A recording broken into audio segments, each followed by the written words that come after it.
imagine that the dollar will lose its value. Yes, I mean, it already lost 95% of its value since the introduction of the Federal Reserve, but it took 100 years. This time around, they'll do it in 10 years. They have become more efficient. They have. Yeah. Mark thinks they're going to create inflation.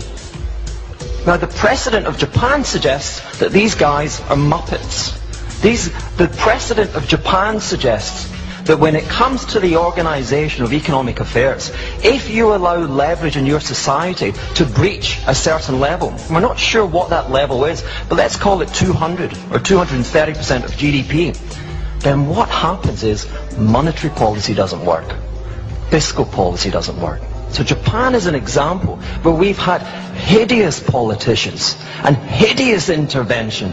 They've had helicopters. They have distributed free money to all of their citizens. They've built bridges to nowhere. And prices are falling, and they look set to fall further. This decade, NIA believes the U.S. will experience an outbreak of hyperinflation that will cause the U.S. dollar to become worthless. Most economists believe the U.S. is more likely to experience a lost decade of deflation, similar to Japan after the bursting of their bubble economy. In Japan, even with prices deflating, many Japanese today are being forced to live in internet cafes or closets. In Tokyo, there are hundreds of cyber cafes like this one that offer overnight deals. You can stay in your own cubicle with unlimited net access, free drinks and an easy chair to sleep on, all for about £8. And without a place to stay, for Nagasaki, this was better than sleeping on the streets. This was home for Hidefumi Ito. The size of a closet, it had what he needed most, an internet hookup and computer to job search. Ito rented this net room for around $20 a day after he lost his art gallery director job, his expensive home, and went bankrupt. Then his wife and 3 children left him.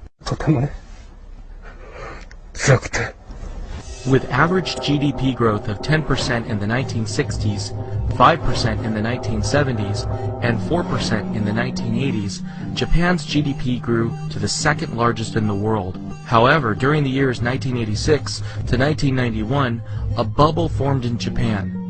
The Nikkei stock index nearly quadrupled in 5 years to reach a high in 1989 of 38,957.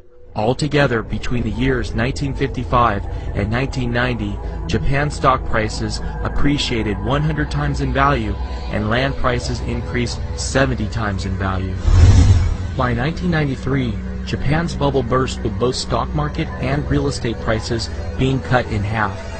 Throughout the 1990s, Japan experienced deflation, high unemployment, and no economic growth, which led to the Bank of Japan deciding to lower interest rates in 2001 down to 0%. Despite 0% interest rates for many years, the Nikkei fell to a 26-year low in October of 2008 of 6,994, a shocking decline of 82% from its high 19 years earlier. A large part of Japan's savings has been wiped out, and many Japanese can no longer afford to retire. Tetsuko Katayama is part of a growing trend proving to be at least a short-term fix. At 68, she is one of more than 3,500 elderly people working at this burger chain alone. The oldest is 84. All across the country, people are giving up retirement to keep making ends meet. While that's good for the economy, many elderly people would logically rather be enjoying their golden years somewhere else. Japan's official debt to GDP ratio is currently 203% compared to the U.S. debt GDP ratio of 91.5%. This has led to hundreds of NIA members asking us why we believe the U.S. will experience hyperinflation while Japan has experienced decades of deflation. About 95% of Japan's debt is held domestically within the country. Although Japan's savings rate has declined in recent years, down to 3% due to their aging population and their retirement age being raised to 65, Japan's savings rate averaged above 10% for many decades, and during the mid-1970s averaged above 20%. The Japanese built a large pool of savings that allowed their government to borrow from